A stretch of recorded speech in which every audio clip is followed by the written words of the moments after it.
A little while ago, I made this corset, and it was meant to be kind of a late 1890s corset, but I altered the pattern to be more of a pipe stem corset, which is like those ridiculous insert photo corsets. So it's great for tight lacing and like looking like a ridiculous hourglass in pictures, but because I added so much room here in the ribs, if I lace it down to like a comfortable like 1-inch lace down, there's like actual space here. So that's not great, and it's also not particularly historically accurate as far as like a silhouette goes. So I wanted to make another one. Yeah, so I altered my pattern after making this one, and then I forgot about it for a little while. And then yesterday I decided to make a corset. And I also realized that it was Tuesday, and I usually try to finish sewing on Wednesday to upload on Sunday, which means that I had one day to make this corset. Yeah, so I made it in one day, which is really cool. I had to like sacrifice on quality a little bit. I'm gonna show you how I made it. So another thing that was not so great about this corset is that it's really heavy, and it's one layer of couture, so like in theory that shouldn't be that much, but then I did these external boning channels that are quite bulky, and then I did a double bone in each one.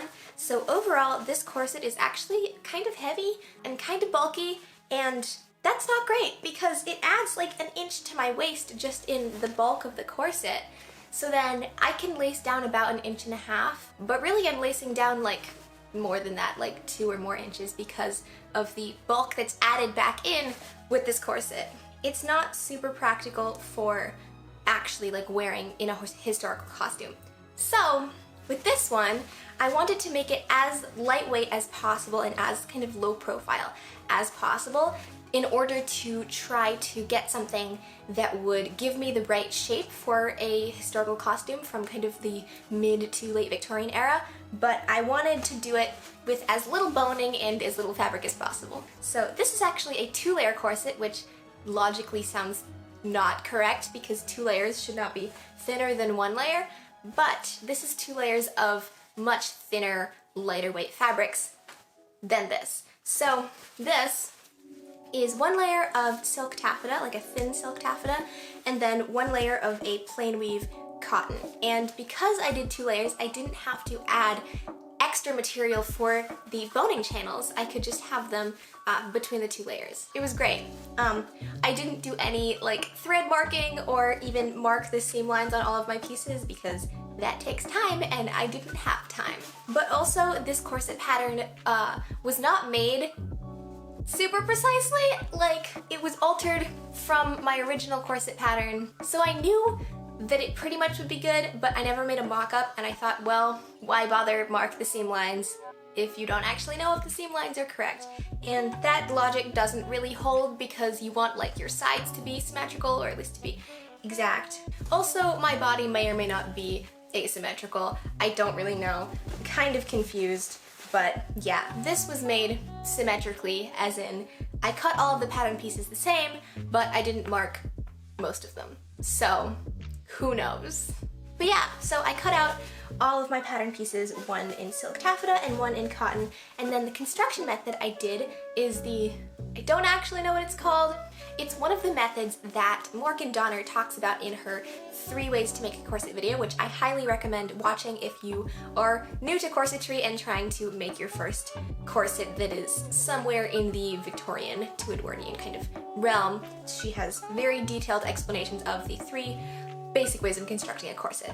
For this one, I did the method where you have your piece. I started with my busk pieces, which I, inserted the busk the normal way. And then you take your next 2 pieces and you put them right sides together. You put the top right sides together with the top and, the underside right sides together here, and then sew this seam, and then you flip this here and flip the bottom out, and then you have your next section, and then you do the same thing. Hopefully that made sense. Probably didn't. But anyways, this method allows you to have your boning channels inside your layers, so you don't have to add extra fabric, which is great because that means less bulk. I also did only one piece of boning in each of my boning channels, rather than on this one I did double boning channels.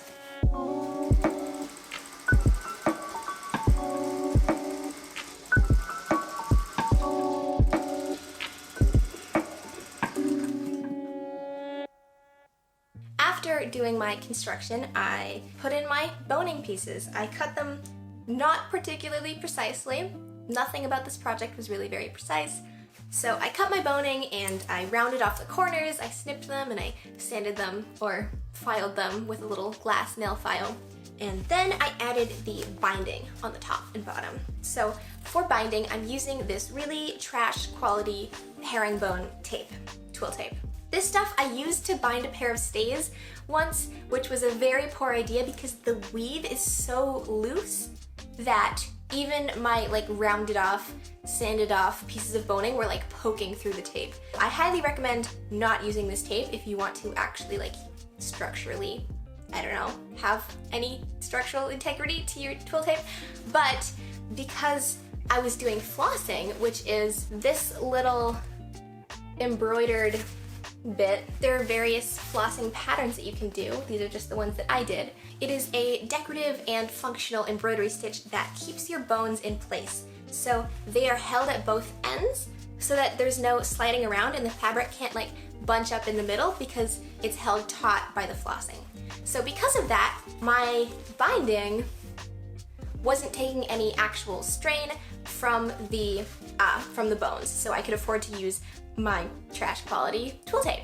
So I did that. To put it on, I sewed it by machine on the underside and then flipped it to the right side and sewed that by hand.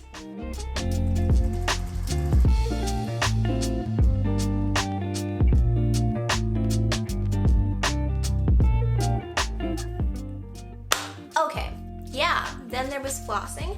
I am notoriously messy at flossing, but I feel like this came out pretty well. If you look closely, it's pretty inconsistent, but from a distance, I don't think it looks bad.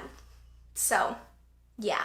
Also, I chose this darker, more contrasting color of flossing because I thought it would distract from the poor workmanship on the rest of the garment. So, yeah.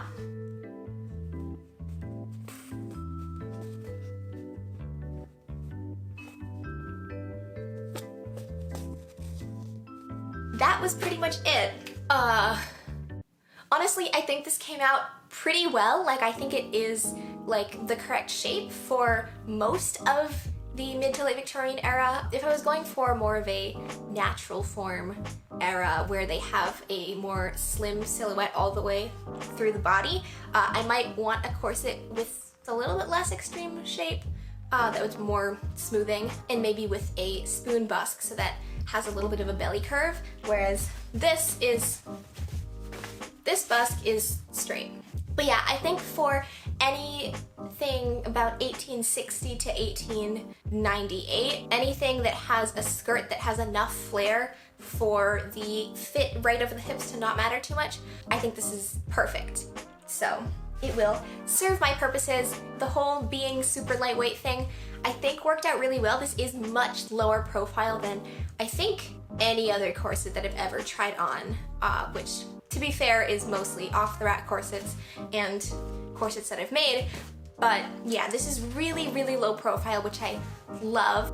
I'm pretty happy with this. I think it gives a really nice shape and it doesn't hurt my ribs, but it does lace down pretty far, which I'm really happy about.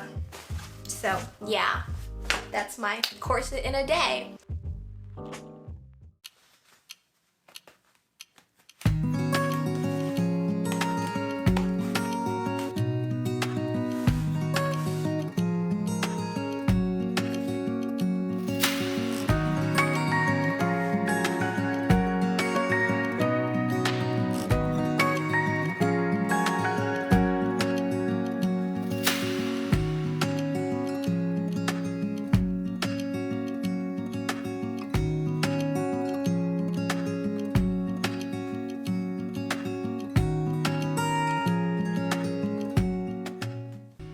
Side note, I just launched a Patreon, which is probably too early, but I wanted to But yeah, I'm going to be doing some behind the scenes content, kind of vlog style updates and uncut, not as produced content as I do on here over there. So if you would like to support me on Patreon, the link will be in the description box below.